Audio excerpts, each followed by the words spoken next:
right. Hello, Gay. Hello, how are you?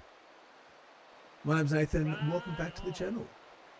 Okay, so in this video, in this live stream, Q&A, I guess, we are going to have a look at my source setup. That's it. And just go through a few aspects of it. Now, I've had a few questions about this, and that's the reason why I thought I'll put a video together. I tried doing this on the weekend and actually editing a video together of this, and it just was taking forever. So I thought maybe the stream is just going to be an easier way to do this, and that way I can kind of step you through my setup. Hey Miguel, it's been 16 hours already. And if anyone is in the stream and they've got any questions, they can ask it real time, and I'll do my best to try and answer it, and we'll go from there. All right, hopefully that's coming through okay, Miguel.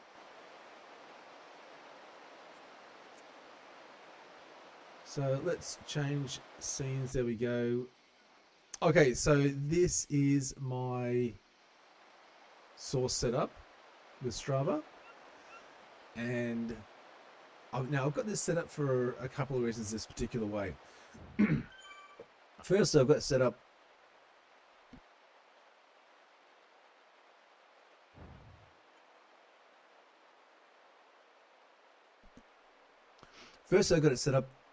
predominantly for racing. This is sort of racing information that seems to be, helpful in whilst I'm racing.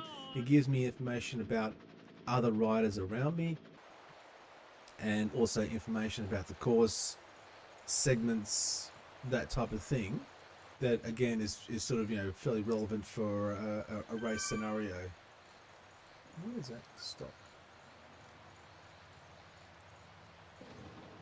Yeah. Okay, so that's why I've got it set up now. I also have it set up like this, so that it's kind of interesting for people who are watching my streams. So there's some information here that is important to me, but there's some information here that's just, I think, generally kind of interesting to see.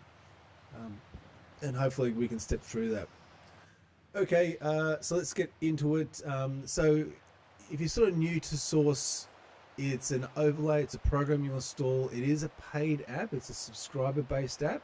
So you do pay a monthly fee for it, but I think it's well worth it. Now, you do run this in addition to running Zwift. I have mine set up all on the one screen. So what you're seeing now is what exactly I see on my large screen, which is just behind me, just there.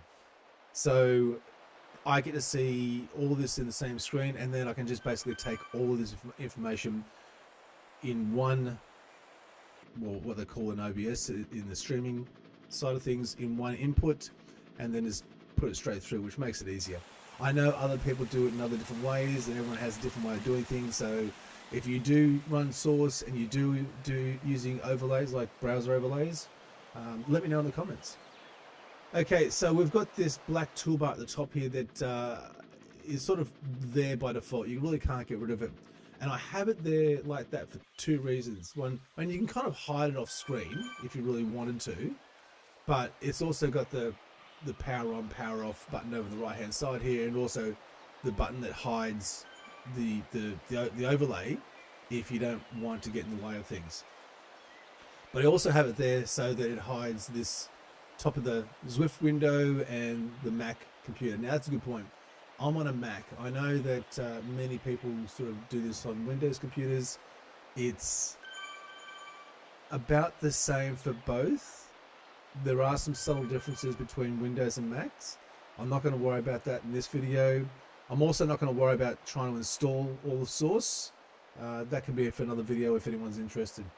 So we've got this, the control bar, what I like to call the control bar at the top here.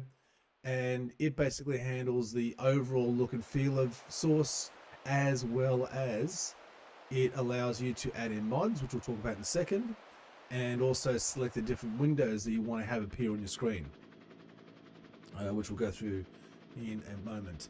But it essentially allows you to put your Zwift account details in, You can choose your appearance. I go with a dark theme because it just sort of sits better. It kind of pops a bit better, and I've got a black background on my Mac, and it all sort of just sits in nicely.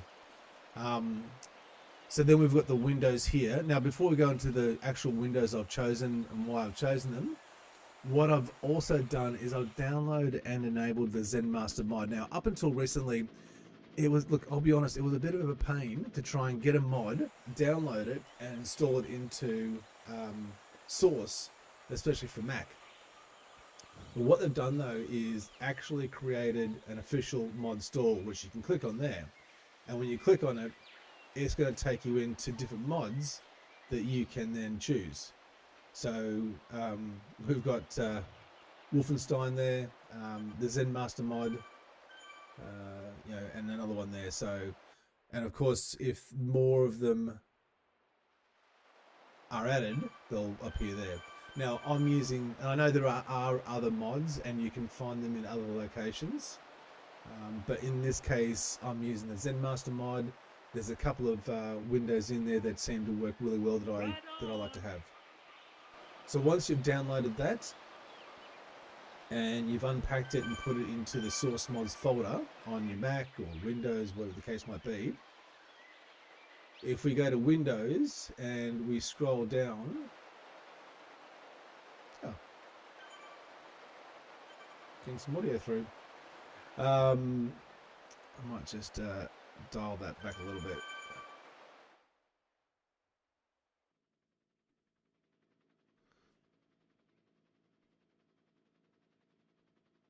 There we go. You can then add your new windows. Now, by default, Source gives you a number of windows there, but I've chosen to sort of change them and redo my own. So under main, you've got sort of the default windows that you can use within Source, gauges, that type of thing.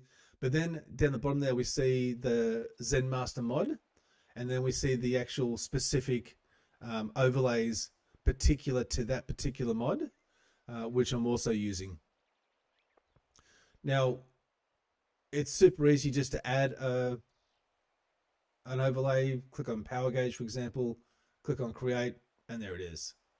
So that's sort of what it is. You can drag it around the screen, and each particular window or little, applet as such has its own set of specific settings that you can then go and alter and change and configure specifically for that particular item. So you can change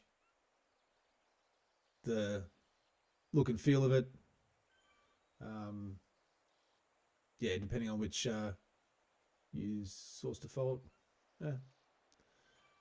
depending on which look and feel you like to use. We're not going to use that, we'll get rid of it. So that's how I get the various windows onto my screen, and then of course you can, and I should, but you can then go through and also rename them so they're more specific to the information that it's showing. In this case, we've got the route profile with segment, which is down the bottom there. You can see changing. We've got nearby athletes, which is on the right hand side. We've got the points leaderboard, which is a hidden one here, which will ideally appear when we're racing, and there are points, FTS points and FAL points and finishing points in the race. That the totals will appear there. We've got grid watching, which is the groups up here, active power-ups, which is over here, and we'll go through those in a minute. All right, so at the top, I've got the typical information that you sort of see in the top left-hand corner. So cadence, heart rate, speed, draft, power. Now, some of this information you just don't get in Zwift, which is a bit frustrating. And that's also the reason why I use Source for Zwift. So, cadence is kind of interesting. That's good to have. Heart rate obviously is good.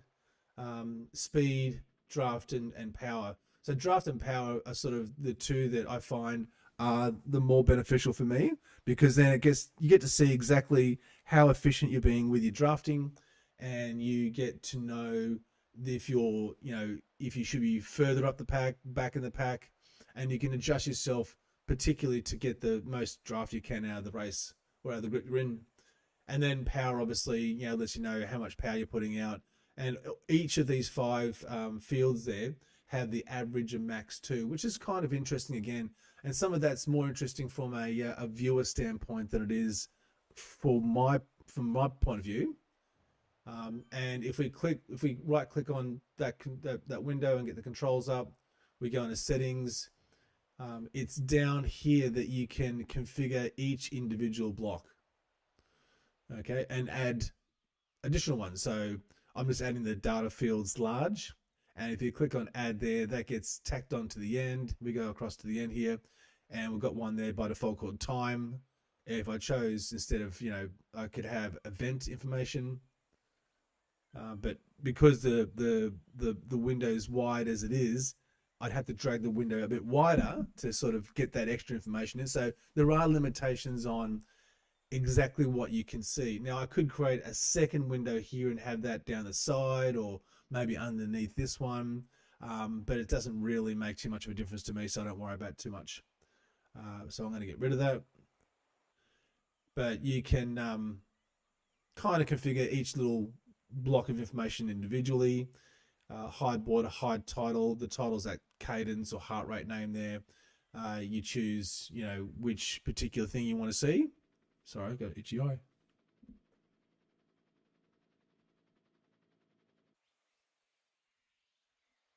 Oh, sorry about that. And then that's the information you see. And of course, I choose like a background color similar to the blue over here on the right, which is by default me when I'm in there, or it's wherever we're currently fan viewing, which is Lauda. See Lauda. There we go. From Australia, getting the job done. Well done.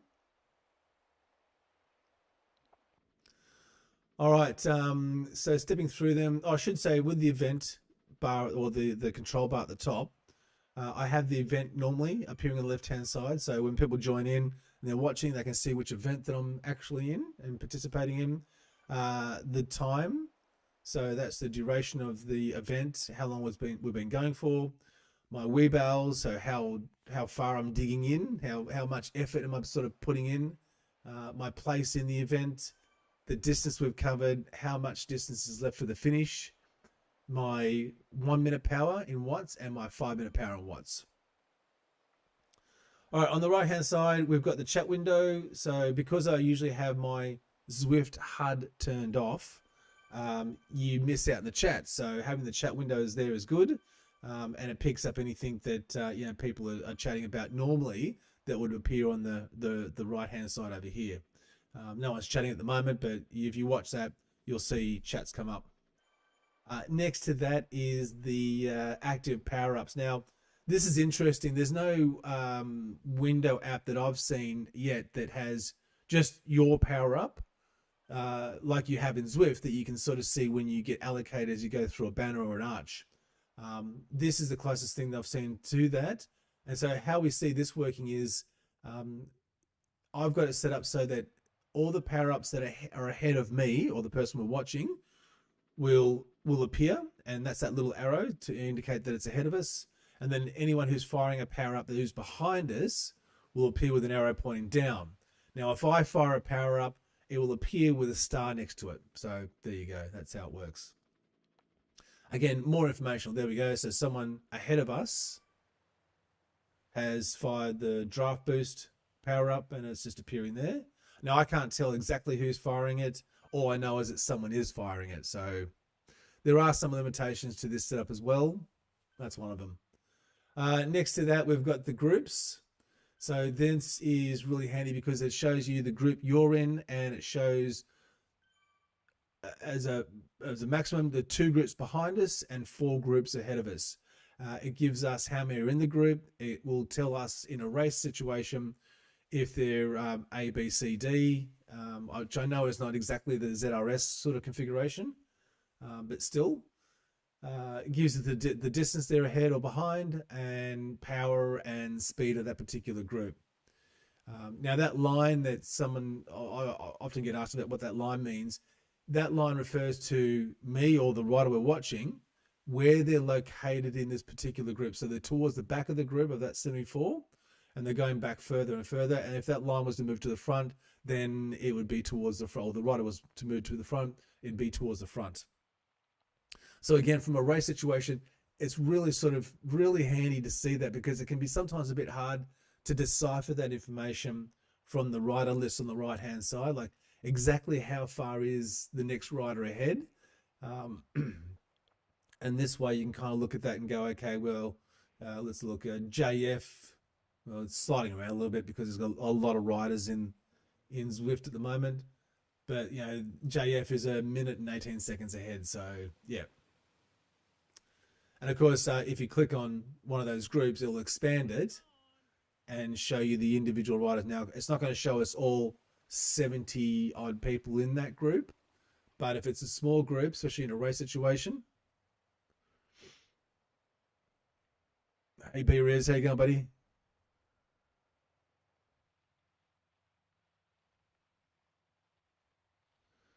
Yeah, but just talking about the power-ups. No, I don't. So what you can see there is active power-ups. So that arrow indicates that four people have fired feathers that are ahead of me. I don't know who. And two people ahead of me have the coffee power up. You call it a power up? Going. So, but I don't know who has fired it. And that's kind of one little downside of having the HUD turned off. If I turn it on, and you can kind of see it. Now, one of the things I do like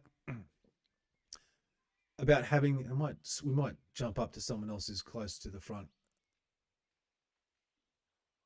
Jason, there we go, Jason. And we'll collapse that back. There we go. One thing I do like about having the HUD turned off is that you don't. I don't know if anyone else has found this. Hey, Vita. I don't know if anyone else has found this, but if you're in a bigger race and the group is stretching out a little bit, all the names that appear can obscure who's off the front. So if there are breakaways, especially if it's in a technical aspect of the course you're on, the route you're on, all these names and whatnot, and the thumbs up and everything else can kind of obscure what's going on. So having that turned off just cleans that up. You still get the thumbs up sort of dropping, and apparently there is a way to get rid of that. But at least you don't have the names obscuring what's going on further up in the group. So yeah, so there's the active power-ups. Yeah, good point. Yeah, you got an Apple TV, Vita. You can't have Source for Swift on Apple TV. You can't have it on an iPad or a tablet or a phone. You can only have it on computers. I know what some people do, Vita. You can, if you do have you need a laptop basically. Yeah, I was going to say that some people have like a second screen or a laptop or whatever set up off to the side with Source running on that, and that's how they do it. So, but yeah, you need a computer. So it is a downside. Yeah, you're right. Like, you can't do much about that, unfortunately. All right, so that's that group.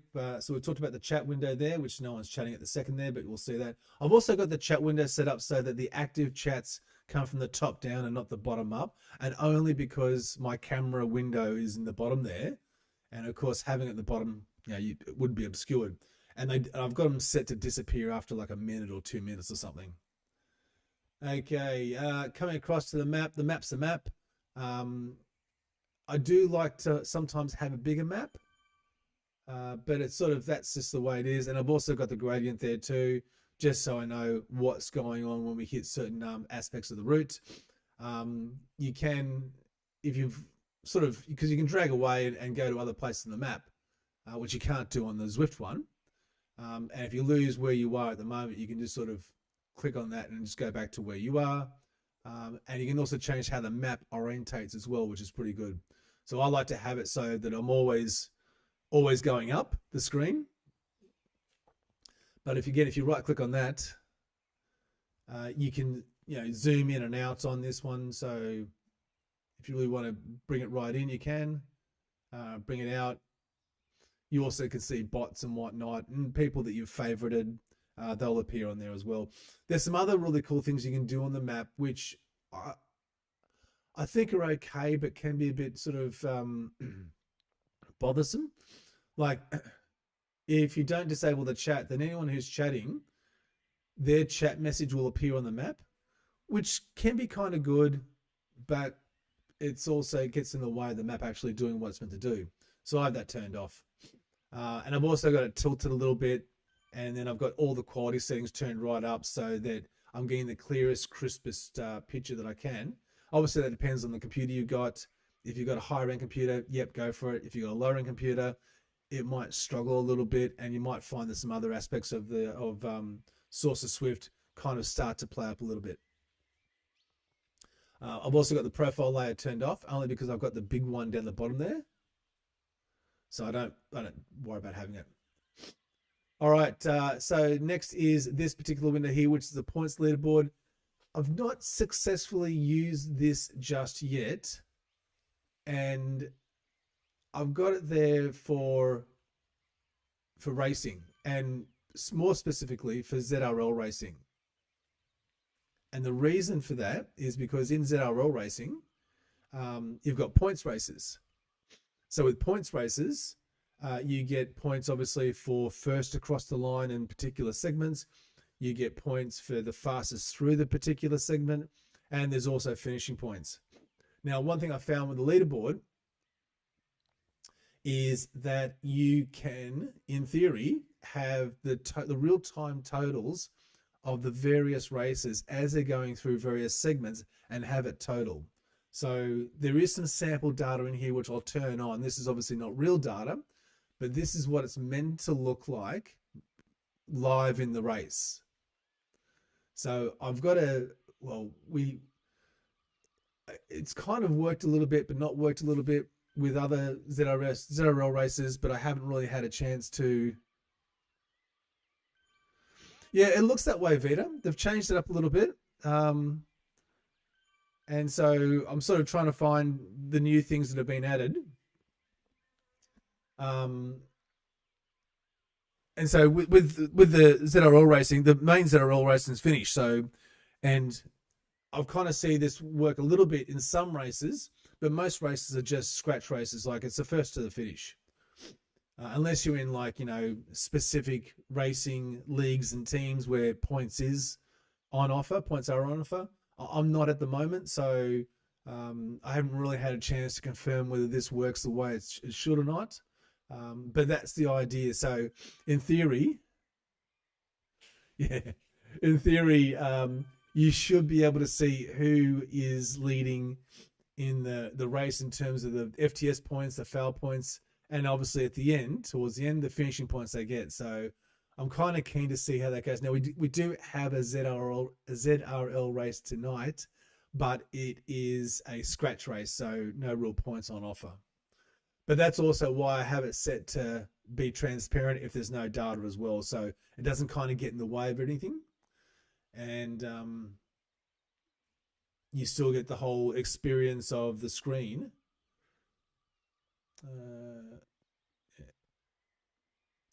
You get the whole experience of the screen, and it's not being blocked by information that's not really relevant. All right, down the bottom here, we've got the histogram graph. Now, this is really similar to what's in Zwift by default. So in this particular case, we're watching someone that doesn't have a heart rate monitor. Let's find someone who has a heart rate monitor. How about Martin? Yeah, Martin's got a heart rate monitor. All right, so I've got 3 bits of information in here. I've got the power information, which is designated by the blue graph at the bottom. Now, I don't know why it's got an outline of blue. It kind of doesn't make a lot of sense, but it is, and I can't change it, and it's just the way it is. So that gives you your power. I also like that you can choose peak information. So in this particular case, Martin here hit a maximum for this period of time of 404 watts. I kind of find that interesting. It doesn't really do anything for me when I'm racing, but I think it's also interesting for people who are watching the stream to go, oh, look, he's done 700 watts or he's done a sprint of 850 watts or whatever the case might be. So I think that's kind of interesting. And the third one is the Weebel as well. Now, again, this is more of an interesting thing to see as opposed to helping me make decisions in a race.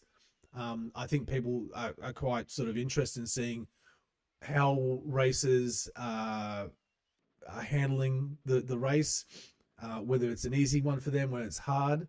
And what you often find is the Weebel will go down correspondingly as the power and the heart rate go up. And so that will go down to zero. In this case, no one's really having a hard time. I can see on the right-hand side here, Martin's at 19.4 out of 20. So it's not like anyone's really digging deep here. Like someone, Richard up here. Oh, who had that 17? I just saw flick past. Oh, that's the hard thing about this stuff. It all keeps changing around.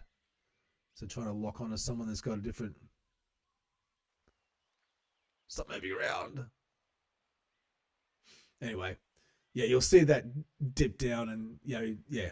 On some of my races, my streams, you'll see that go right down to the bottom, and then as I recover, it starts to come back up again. So again, I think that's kind of interesting. I'm not entirely sure whether I like how the color of it.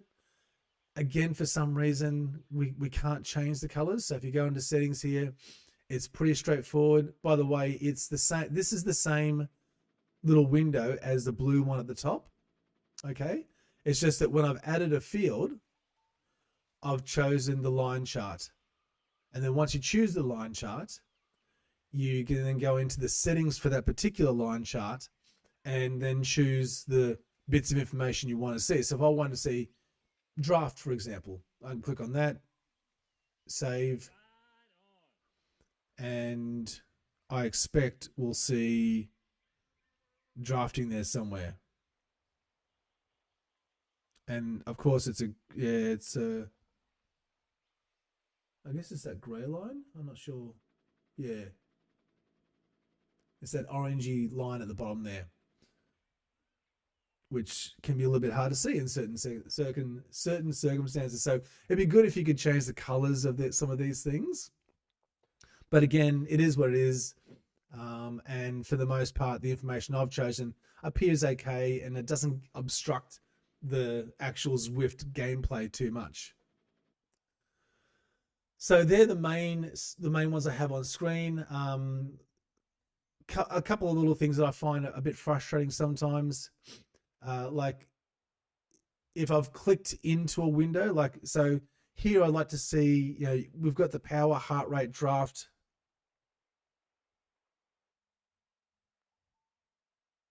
Yeah, well, you can see a lot, Vita. So it'd be nice to have like if you pull this up a little bit and clicked in there, you can see you got the actual legend at the bottom there, power, heart rate, draft, Weebel. But the border also stays around it. And I've not seen how... what I hidden, thank you very much. Oh, we've changed riders. Awesome. All right, so one thing about when you're fan viewing someone, if they decide to drop out, you get instantly bumped to someone else, and that someone else may not be in the same group, which is bizarre, but anyway. So I'm going to quickly go and find another one to go and fan view. 1 second. I'm going to use the portal. I'm going to hide my windows because they get in the way. We're on the big ring, I think it was, wasn't it?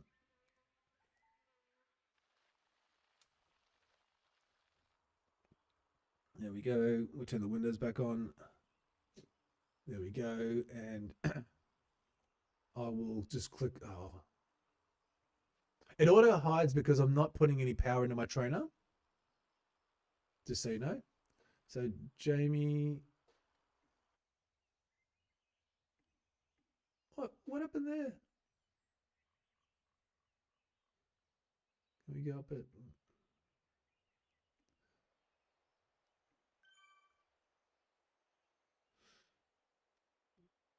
Anyway, so yeah, the border you can't get rid of. It sort of stays there. So there's some niggling little things like that. But if you click away from it, the border then goes, but you sort of lose a bit of extra information. And I feel like I'm constantly sort of just readjusting these windows all the time. All right. Yeah, you can sort of see those power ups being fired behind me, which is kind of interesting.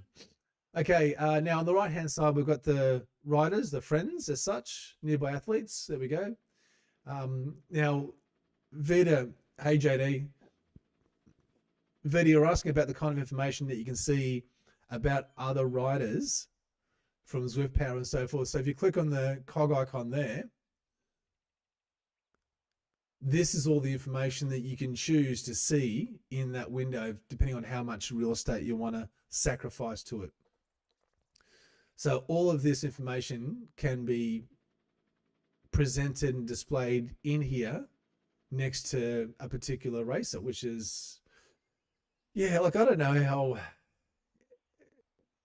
Part of me says if the information's in Zwift, then everyone has access to it. But part of me says, but not everyone has this information on their screen. So does that help? Does it not help? Look, I'll let you guys decide this. But you can see the current heart rate of the person. What their 20-minute heart rate, 5-minute heart rate, their speed, how they're drafting. So are they drafting well? They're not drafting well. Or their max performances have been. And then you got some other extra information that's not race related or ride related as such. You can see all their current power, normalized power, the variability index. I've got the TSS information up there. Yeah, you can see avatars, their flags, weight class, level, FTP, all that kind of stuff. So some of it's great. Some of it I don't think is really that worthwhile. I mean, why would you want to know about how many ride-ons a particular person's had? Yeah, and that's the other thing, Miguel. Like, I can literally only take so much information in, especially when you're in the red. It's just too much.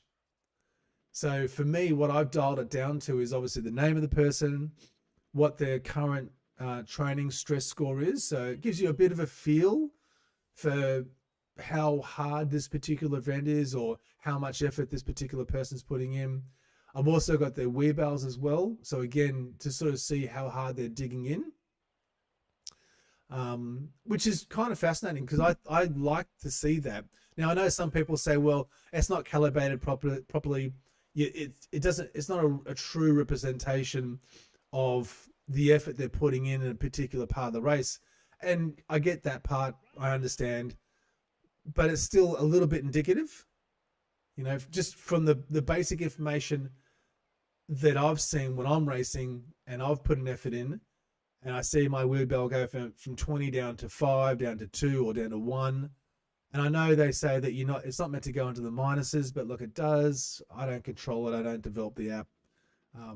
It just gives you a sense of, okay, yeah, I can feel that that's about where I'm at, roughly speaking. So I think other people.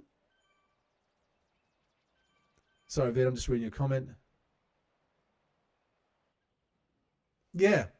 See, you're right. I mean, and Vita, you're right. Everyone's gonna have different information they want to see, particularly in their setup. Yeah, so let's say wheelbarrows there. I then have the gap. Now at the moment we're sorting by watts. Okay, that's what happens. So if I sort by gap, there we go. So gap is really kind of like position in the race essentially. It just tells me how many seconds ahead someone might be, how many seconds behind they might be. So we looked at the list here, and we've got Bruce. He's 10 seconds behind. Rodrigo is 12 seconds behind. So again, it gives you a sense of if I'm looking up the screen, is someone making a breakaway? Are they 5 seconds? Are they 10 seconds away? That type of thing. Change it to first person view. And then I have their current power, their 5-minute power, and their 20-minute power as well. So Vita, just much like you were sort of saying, intensity factor, yeah, it does. Let me just go back and double check that. Oh, variability index, I guess. Is that similar? Uh, so I'm not sure if variability is the same thing. Maybe not. Um, does it have IF? No.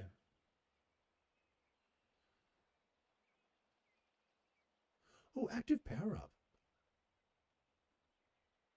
Oh, look at that.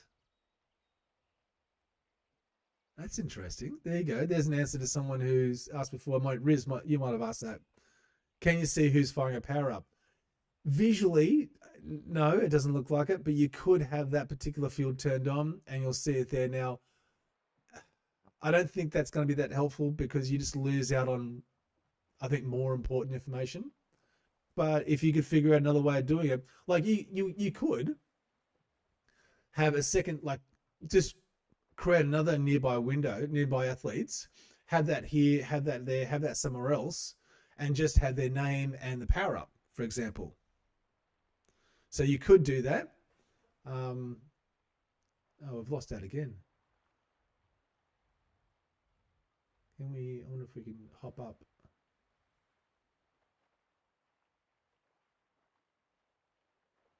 Do we see who's the Jacques? Hey, Jacques. Yeah, so you couldn't see that information. There you go. I didn't know you could do that. Um, route index, road time, session time, active time. Yeah. So there's a lot of stuff that you can just sort of mess around with. As I said, the one problem is just screen real estate. But if you have a second window set up, like a second computer, a second laptop, or even a second display connected into your current laptop, you could have all of that information off to the side and just go to town. But I think, like Miguel, you're sort of saying, if you can take all that information in while you're racing, you're better than I am. All right. And you can sort of see that little chat window going on there. What I like about that chat window is that it shows the person who was chatting how far ahead they were and the power they're putting out. It's just kind of interesting. All right, and we know that we're watching the pace spot here, and they don't have a heart rate monitor, so we're not going to see that or wheelbarrows, by the way. So you don't sort of see that. But if we choose, let's say Chris or Andy,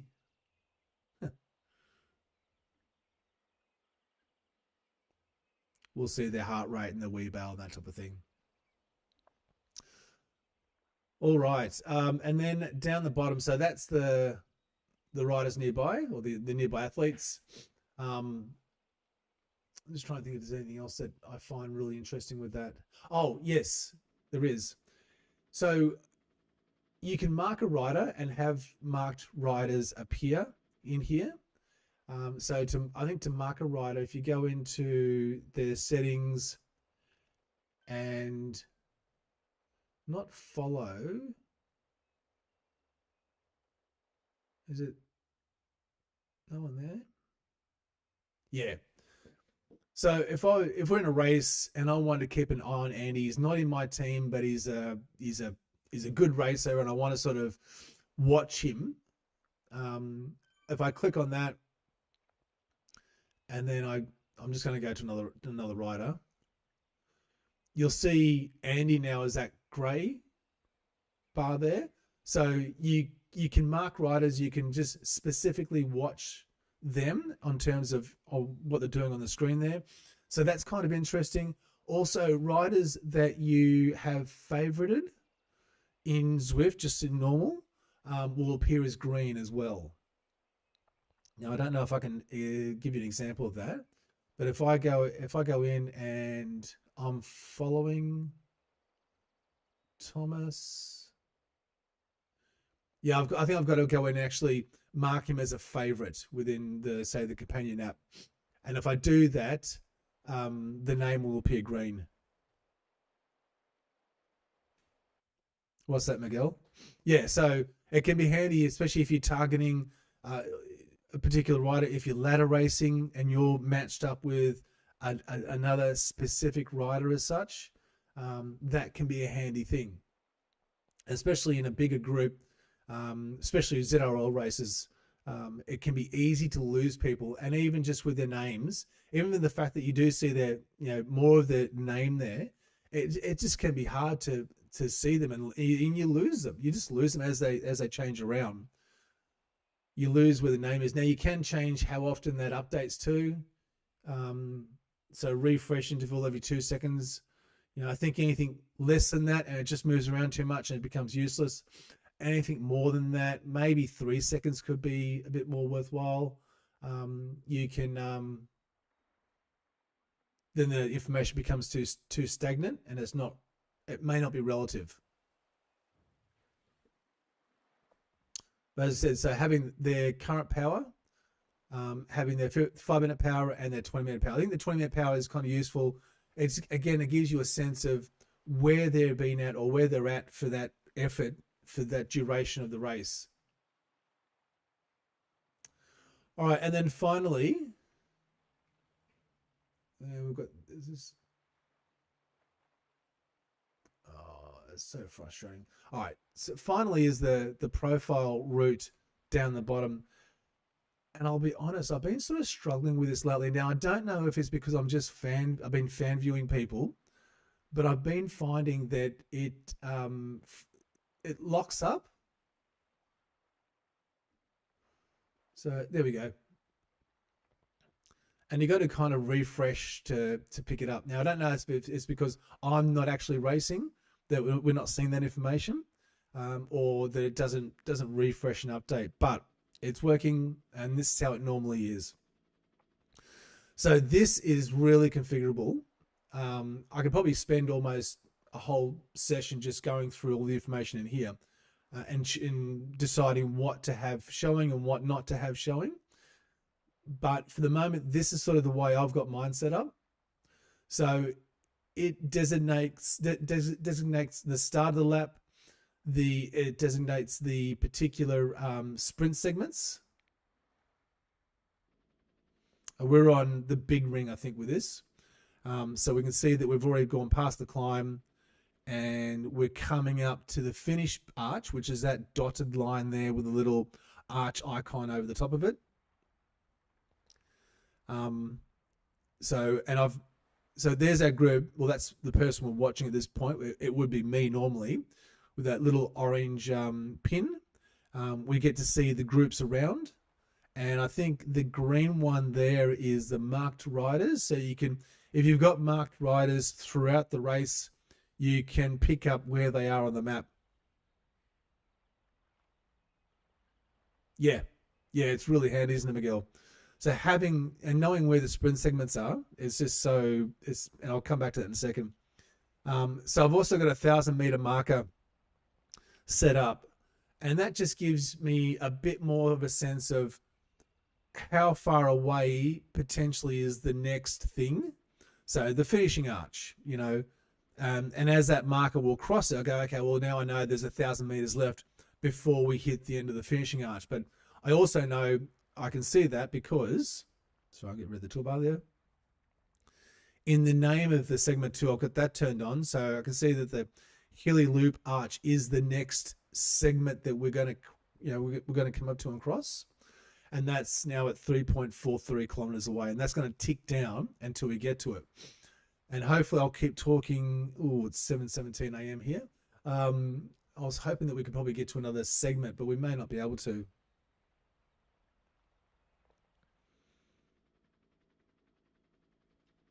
Yeah, well, that's Vita. That's what I've got at the top there in that blue bar. So the draft, average draft, max draft, power, speed, heart rate, and cadence.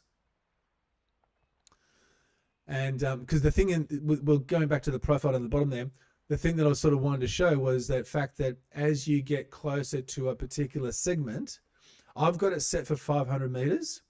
So 500 meters out, the route profile will zoom into that particular segment.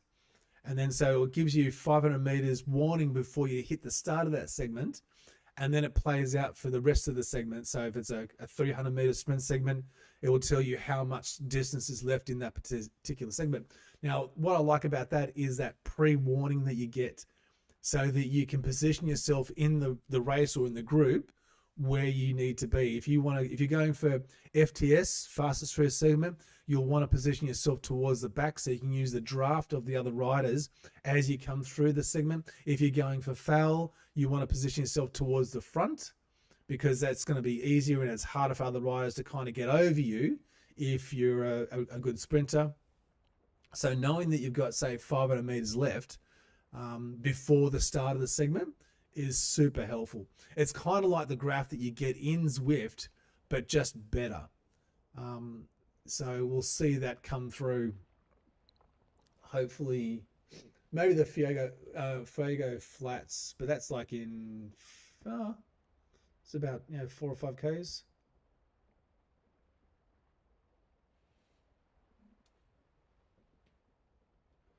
But maybe we can change. Can we change?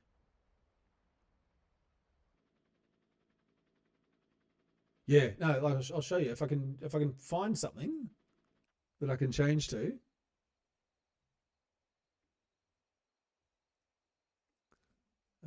Triple flat loops, that doesn't really have TikTok. Oh gosh.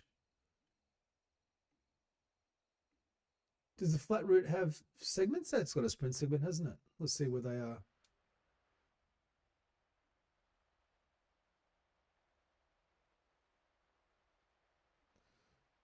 Refresh.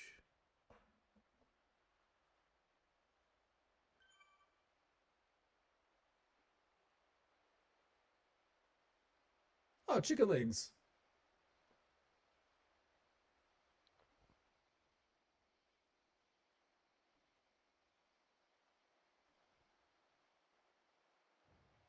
And this is the part that I find a bit frustrating.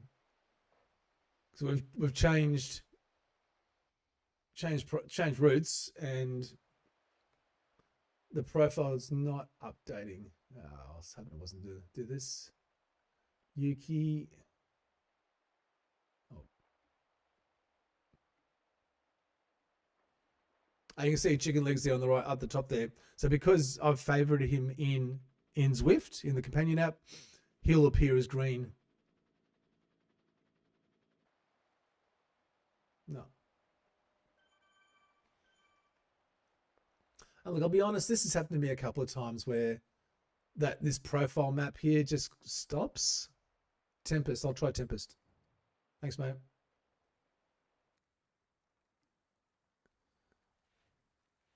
Turn these off again. Oh, there we go. Oh, no, yeah. Tempest.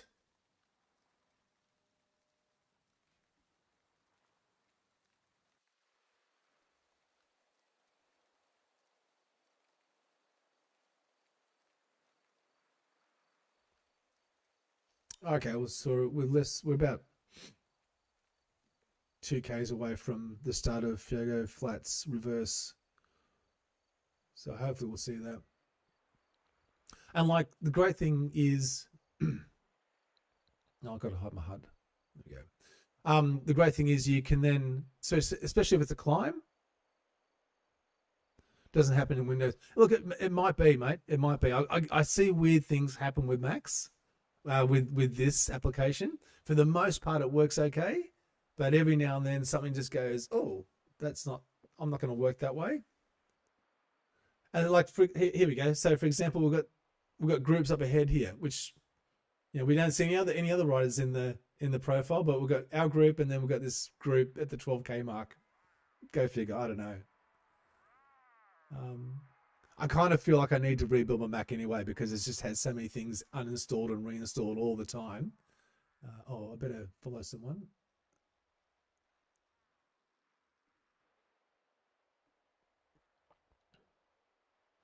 We'll try and get someone with the heart rate though. Kim?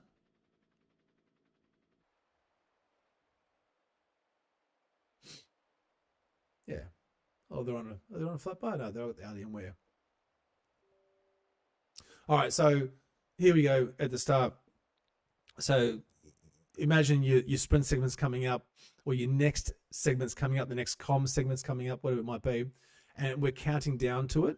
So we've got 1.8 kilometers left. So knowing that, even just by itself, if nothing else, having that information is super helpful, because you can sort of start thinking about what's your strategy going to be for that next segment. Do I need to position myself, get a drink of water? Do I need to take a gel? I mean, I don't do gels, but do I need to do anything like that before we hit that next segment? And the other great thing is, especially when you do have a com too, so you'll see the entire. So the com is like, the Epic com, for example. You'll see the entire com there, and you'll know, and you can see all the little flat points in more detail. Obviously, you'll see what your gradient is along the way as well, which you don't get to see in Zwift. So you get to see a lot more information than you would normally see without Source. So again, the argument can be had that I'm sort of getting an unfair advantage, perhaps. I don't know. It's not an argument that I'm going to have today about it, that's for sure.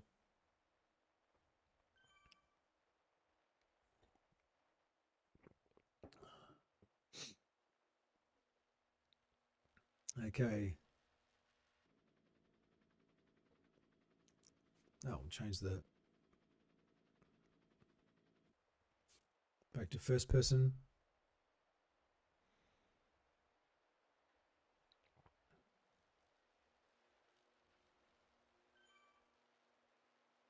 Okay, so we can see my marker there at the bottom, that orange marker, 1,000 meters, is going to be crossing it very shortly.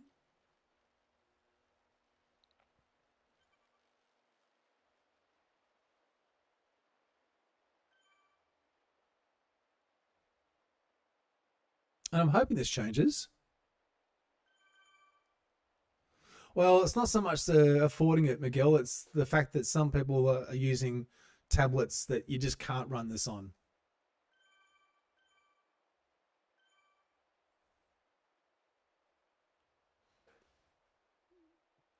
Okay, so we can see there that it's counting down now. We've got 800, 700 meters before the next segment starts.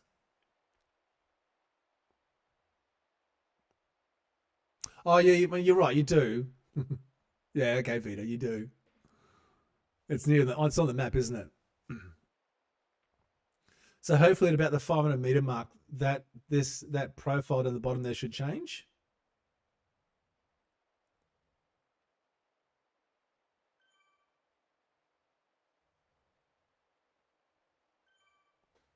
And then you'll get a zoomed in version of that segment. There we go. And then we can see now, so I've got 500 meters before this segment starts. And that's adjustable. You can change that. As I said, the configuration for this particular window is quite detailed. Like, there's a whole bunch of things you can have turned on, turned off. Even some, like, there's this stuff here that I haven't really played with yet either. And then, of course, once you cross the start of the beacon on the road, you'll see it coming up in 230 meters. Then you get to see, what the duration of this particular segment is. Now, we know that this is not a sprint segment as such. It's more like a TT segment if you were to allocate it, and you know how much distance is left before the finish too. So just that alone, I think, is a really helpful aspect to this that you just don't kind of normally see. And it's interesting because even if you've got like a sprint segment, like in Yokio, there's a whole bunch of sprint segments there. Like, they're 3 and 4 and 500 meters long. But knowing if there's a slight gradient coming into it as well, or there's a little dip at one point, it's just useful information. So I can change the color. You can use the source default, which is a bit hard to see. Sunset, but I like the velo.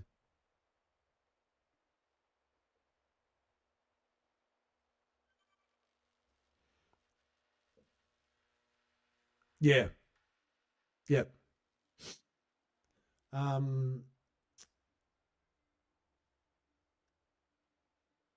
so like for example, I don't know what the override distance in meters does. Override laps. I'd have to play with that to sort of understand that more. Um, your y-axis, you can define what the minimum is there. Single lap view. If you're doing a multiple lap race where you got 10 laps, profile zoom. So this is, I think, maybe what Miguel you're referring to. So show the next 5,000 meters. So you can sort of zoom in for the next 5,000 meters.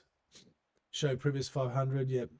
So I've got it set so only within approach of a certain distance, and that's 500 meters. I can make that 1,000 meters if I wanted. I can make it 200 meters. And then after the last segment, show the final kilometer. So if you want to zoom in for that sprint finish, that's probably not a bad idea, is it? I might turn that on. And enable zoom slider. So I don't know exactly what that's meant to do. Include loops. Yeah, there's a whole bunch of things that I'll probably have to sit down and just play with it more. But essentially, that's an hour. That's my source for Zwift setup. I know some people have said it looks great. Some people have said it looks shit. I know that there are other mods there that look, everything's part of the same mod. So you just dump it all on the screen there and it's all the same. And I've seen other bits of information which I think are really, beneficial that I've just not found or been able to add to mine yet. So I'll keep building on it. But like I said before, there's only so much screen real estate. Yeah, you're right, Vita. It is handy, man. Yeah, so there's only so much screen real estate that I've got, and I said I have all of this. There we go. All of this on my, which one? There we go. Behind me there. Which I'm pointing to. All of my information on that screen. So I know other people have like Zwift, and they might have some source information on the screen. And they've got another second screen. It just becomes too much. So if I can't have it all on the one screen, then I just need to decide how important that information is, and only have the stuff that I think is important, not just to me, but also to the people that are watching too. So hopefully you get a little bit of something out of it. And of course, if you've got any suggestions on other bits of information that I could have on there, which is interesting, let me know. If you do run source for Zwift and you do use a mod that looks pretty good, let me know what the mod name is. Drop me a comment and let me know what the mod is. Otherwise, I will try and catch you in the next video. So I'll leave you guys to it. Thank you very much, Vita, Miguel, JD. I saw you in there. Thank you very much. Thanks for joining in. Who else is there?